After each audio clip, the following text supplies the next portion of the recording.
तो किसे कहते हैं व्यंजन? सबसे पहले देखें, वे ध्वनियाँ जिनका उच्चारण करते समय श्वास वायु फेफड़ों से निकलकर हमारे किसी न किसी जो स्थान है यहाँ पर कंठ स्थान, तालु स्थान, मूर्धा स्थान से स्पर्श होकर बाहर आए।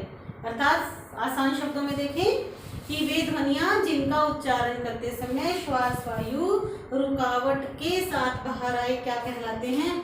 व्यंजन कहलाते हैं। तो मैंने आपको स्वर कितने करवाए थे? 11। व्यंजन कितने होते हैं? 33।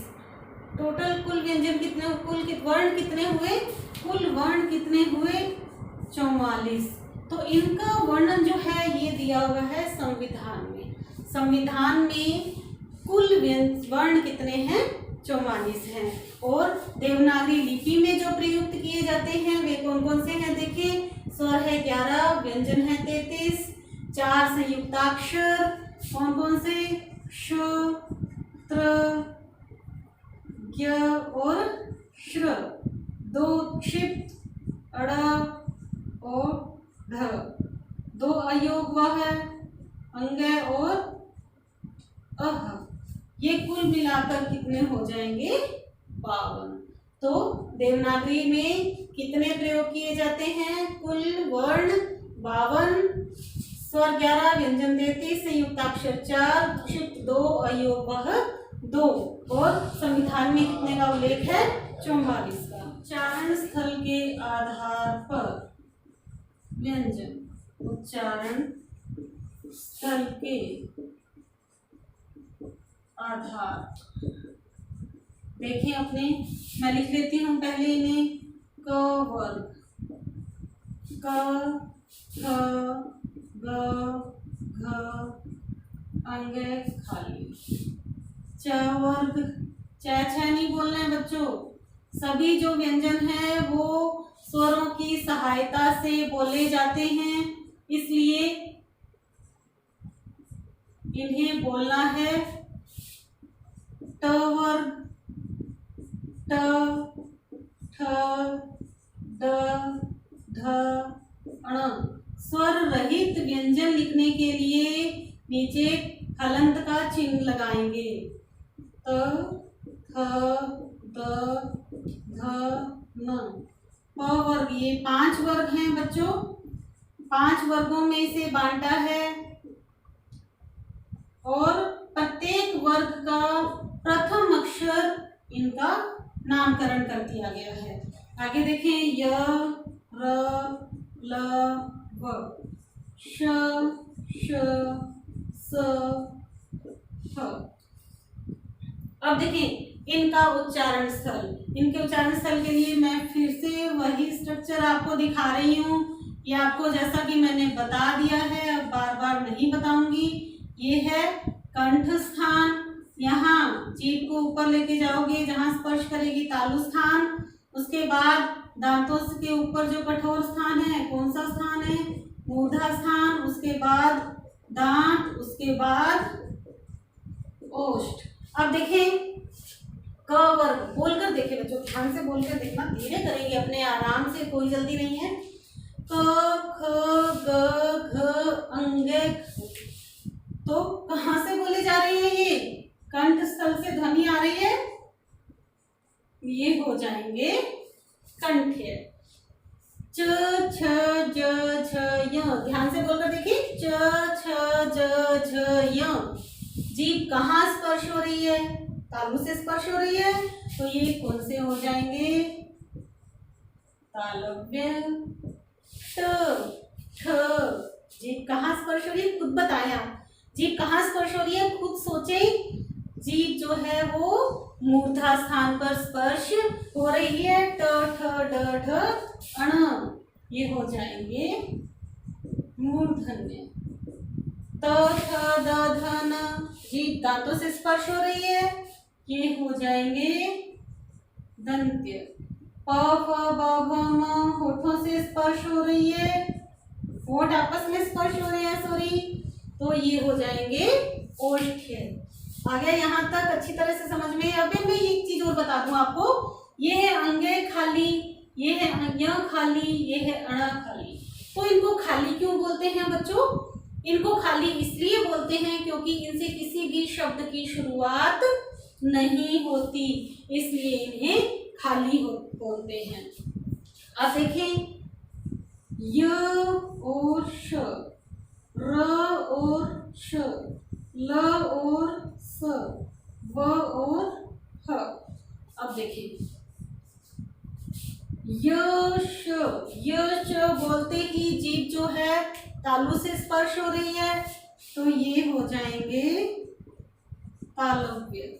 रश बोलते ही मूर्धा स्थान से स्पर्श हो रही है, ये हो जाएंगे मूर्धन्य। लस बोलते ही जीभ दांतों से स्पर्श कर रही है, ये हो जाएंगे दंत्य। अब ध्यान से देखें, व बोलकर देखो, आपके ऊपर वाले जो होंठ है, ऊपर वाले जो दांत है वो नीचे वाले होंठ से स्पर्श कर रहे हैं।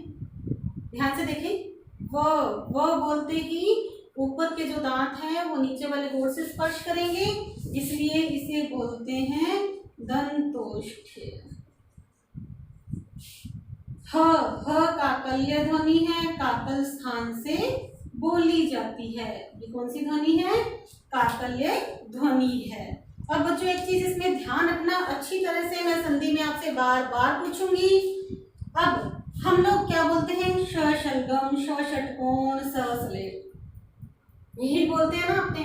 आज के बाद ये नहीं बोलना है, आपको बोलना है तालव्य श, मूर्धन्य श, दंत्य स। तालव्य श, मूर्धन्य श और दंत्य स। ध्यान रखना अच्छी तरह से, यही आज के बाद अपने को याद रखना है। संयुक्ताक्षर मैंने कौन कौन से बताए थे आपको, ध्यान में रखने हैं। श, त्र, य और श। अब ये किस किस से बने हैं देखिए, आधा क और पूरा श। कौन सा श है ये? मूर्धन्य श। इन दोनों के मेल से बनता है श। त्र देखें, आधा त और पूरा र, ये मिलकर बनेगा त्र। आधा ज और पूरा य।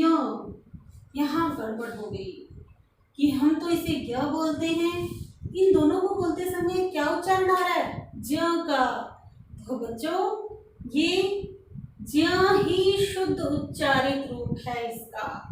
इसे हम धीरे धीरे क्या बोलने लगे, ये ज ही बोला जाता था, विज्ञान, ज्ञान, ज्ञान नहीं ज्ञान। तो लेकिन धीरे धीरे हम इसको ज से क्या बोलने लग गए?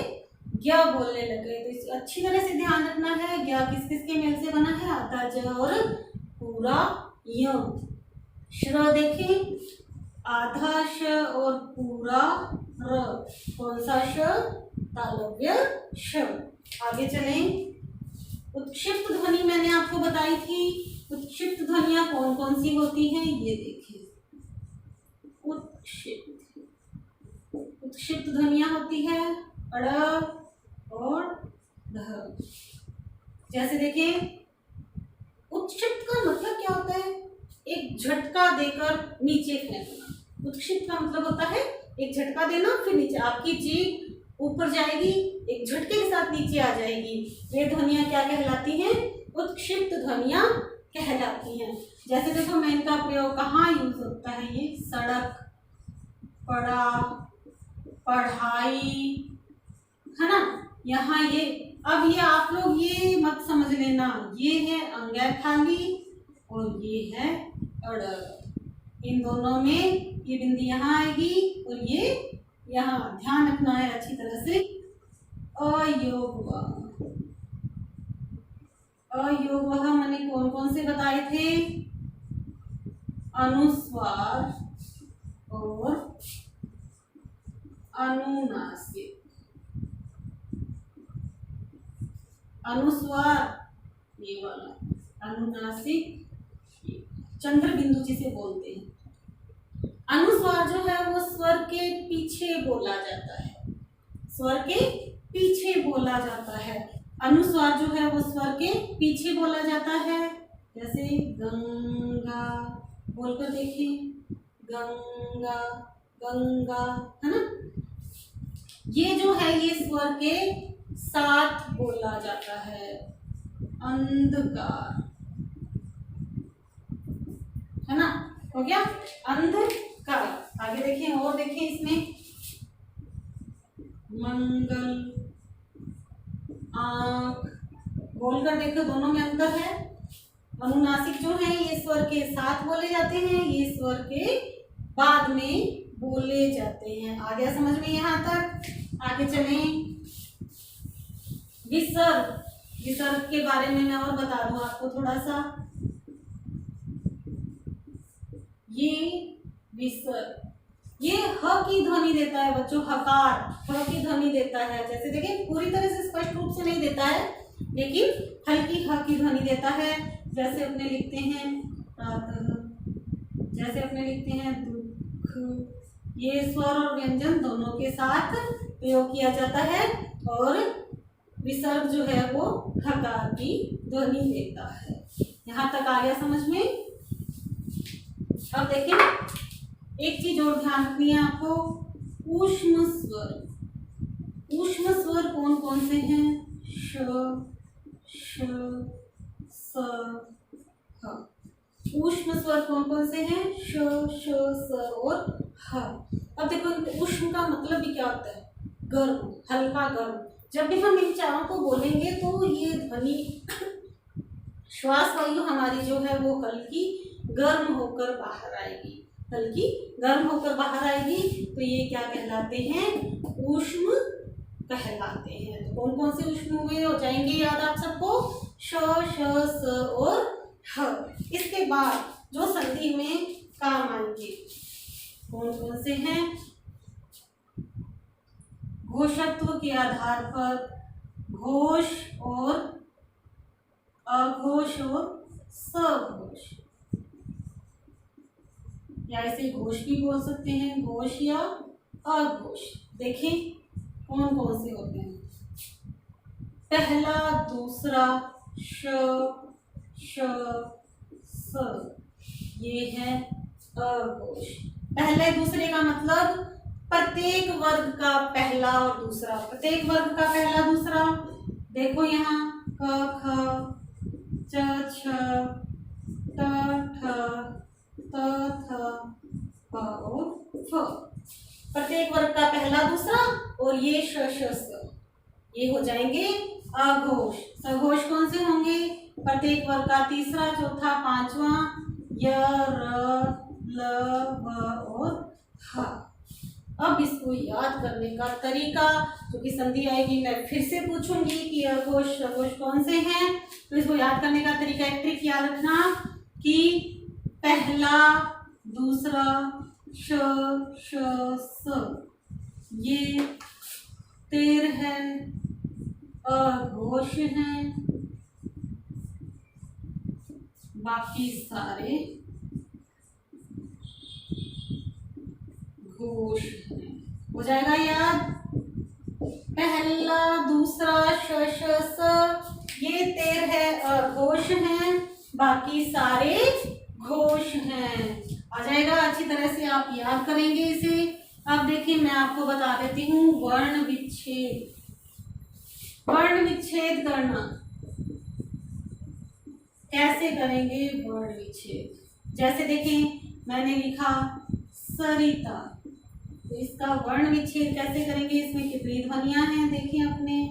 स में मात्रा कौन सी है? अ की, प्लस अ प्लस र प्लस ई प्लस त प्लस आ।